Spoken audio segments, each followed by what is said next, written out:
Hi, I'm Stephen Nelson. I'll be doing my information project for English 222 for children's literature on psychoanalytical criticism. And here we go. Before we even talk about psychoanalytical criticism, we have to talk about Sigmund Freud, who was known as the creator of psychoanalysis. Psychoanalysis is a method of treating a patient with a psychopathological problem through immense and deep dialogue between the two parties. This method of treatment or observation is most commonly used with the therapist to get in the mind of the patient to figure out what exactly the problem is on a deeper level, like in the psyche. According to reading children's literature by Carrie Hintz and Eric L. Tribunella, when discussing Sigmund Freud, stated that Freud, another key pioneer of pathological children's study, saw the child and childhood experiences are absolutely central to the workings of the human psyche, and his work on the psychodynamics of childhood popularized understanding of the child as existing along a continuum of development with the adult. And with all those words together, Hintz and Tribulina are basically saying that Freud noticed that what happens to a child during childhood shapes their behavior as they become adults. So this can influence their readings, for example. So for example, as a child, if you were at a beach, a big seagull comes and pecks at you and hurts you and makes you cry, your brain will take that situation and implant it into your brain, and you may develop a fear of seagulls. Or you may develop a hatred of seagulls, and you would have, and for your literature or whatever, put that in the story. Another example, I am a Mets fan, clearly, and I grew up seeing the Yankees beat the Mets in the World Series. I also saw my dad, someone who I've looked up to, hating the Yankees, and being visibly frustrated with seeing the Mets lose to them. So now, to this day, I take those experiences I have an actual hatred of the Yankees, an organization filled with people I have never met or talked to, and I have it in my mind that they are just a terrible organization filled with awful people who are also cheaters. That's proven fact. Now the big question is, how does this all relate to children's literature?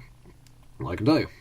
When talking about the interpreting of the true meaning behind fairy tales in children's literature, it says, fairy tales have a unique capacity to speak to emotional experiences. The author's true motives and where he derives his story comes from somewhere. It just doesn't come out of the blue. It comes from somewhere deep within their minds.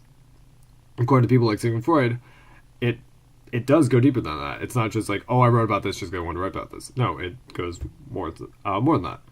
So if I were to write a children's book, for example, going off my own personal experiences, I make the protagonist a Mets fan and the antagonist a Yankees fan.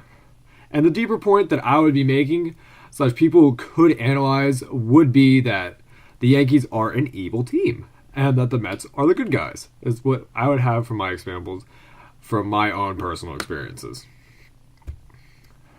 Robert Samuels, a researcher of psychoanalysis, culture, and society, states when, just talking about psychoanalysis, understanding that, when talking about it, I think that psychoanalysis, and in particular Lacan's theory of the imaginary ego, helps us understand why students and citizens over postmodern cultures as a whole.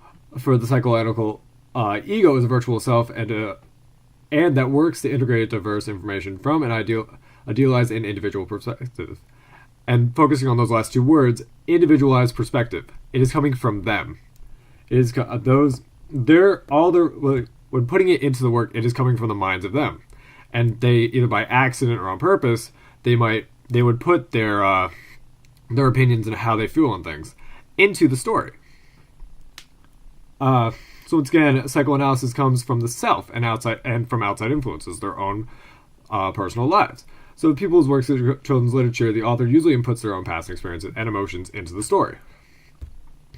Hintz and Tribulina continue by analyzing children's literature by saying that a Freudian reading of the fairy tale stresses individual development, dream imagery, and family relations.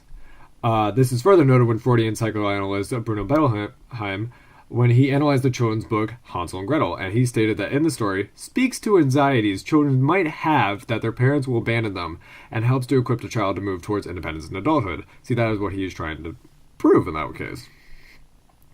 Children's books sometimes have inner meanings and lessons to teach children that need further examination to notice. It's not always on the surface. You might have to look further into a book and see what the author truly meant.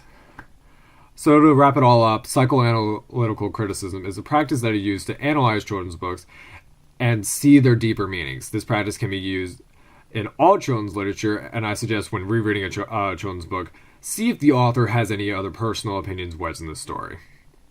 Okay, that is my presentation for English 222, children's literature, taught by Professor Nicole Homer from Mercer County Community College. I'm Stephen Nelson, and that's it.